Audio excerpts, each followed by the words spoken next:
করবে জোরে বলে ও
সূরা আল-আরাফ ও সূরা আল-মাইদা দুটি আয়াত সারাংশ আপনাদের কাছে আলোচনা রেখেছি।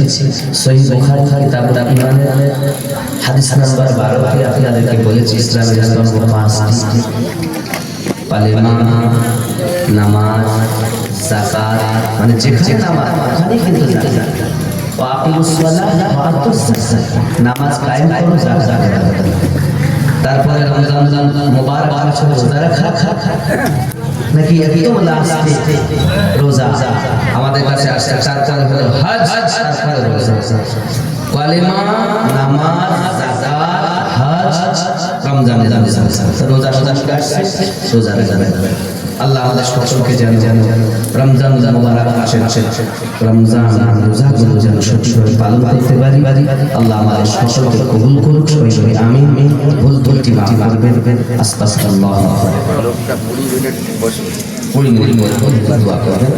আস্তাগফিরুল্লাহ রাব্বি মিন কুল্লি যামবিন।